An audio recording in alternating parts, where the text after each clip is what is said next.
So I'm impatient, okay? I used to think that the gifts God gave me was the pass, like the excuse to be like, I can control and plan out a situation just how I think it should be. And I don't know why I ever thought that, but I was very wrong. So I had to learn to let God cook. I had to learn to submit myself completely to his will. One, when you say yes to Jesus, that's just kind of what you have to do, right? It's just part of the agreement, part of the commitment. But also, everything is better when you tell the Lord, hey, you got that. You're in control. I'm submitting to you. You just have to let him cook, okay? I just had to really learn that. About 5 years ago, I was in a season in my life where the life transitions just felt intense. Obviously, I didn't know that I'd have 3 kids, so looking back, I chuckle because I clearly didn't know nothing.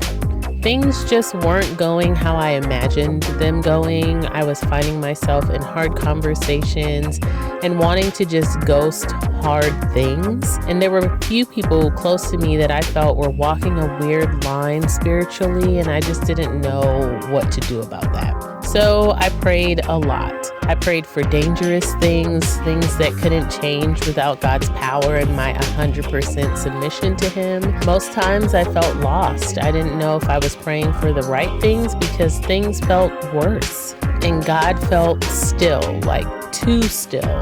And at the time, that felt like He wasn't moving at all.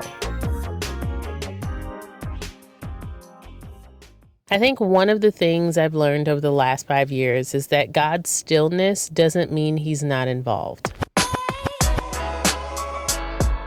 I've learned more about what I think God requires when we are submitted to Him, and control isn't mine. I still struggle with this. I still struggle.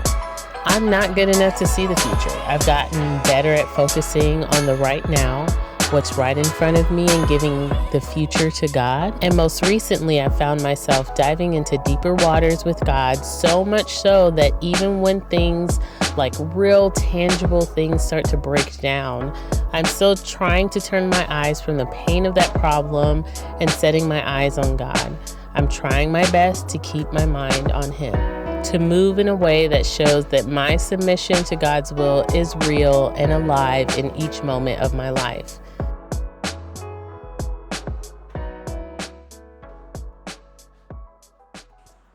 "2024 is the year that I find myself living in answered prayers that I prayed in 2018 and 2019.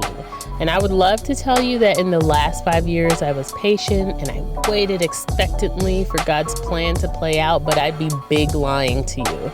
For most of that time, I was a control freak who kept trying to grasp at the strings to make sure things had the best possible outcome, and I got caught up because I prayed to God for help, but then decided to do everything myself. And I would do everything. I would burn out, I would get frustrated, I'd be exhausted, and then cry out to God about when is it going to get better? Because I've been doing and trying to make all these things happen, and it wasn't until about 2 years into therapy that I realized that I didn't have faith that God could actually change things.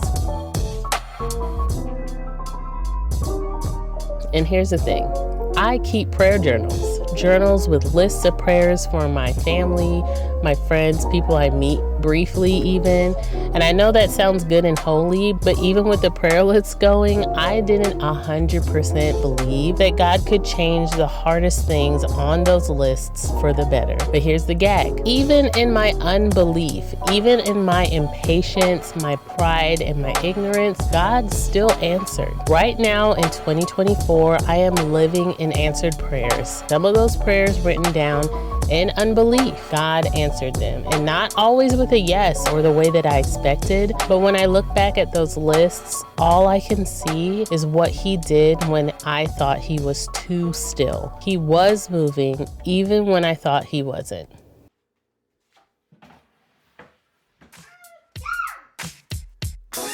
In the last year, we've taught our kids to pray the Lord's Prayer out loud and all together. In that prayer, there's a part that seems to have a natural build when they recite it. Thy kingdom come, thy will be done.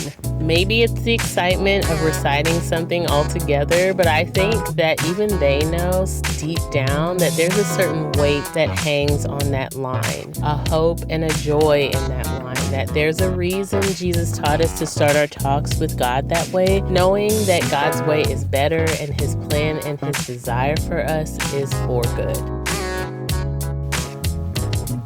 So when things are hard and I want to hide, I remember thy will be done. I remind myself that living in answered prayers is proof that God's timeline is different. His stillness shows his faithfulness. His love is his concern. His pace is for the best. So I gotta let God cook, and I have to keep submitting myself to his will and his way. I have to keep turning and putting my eyes on him.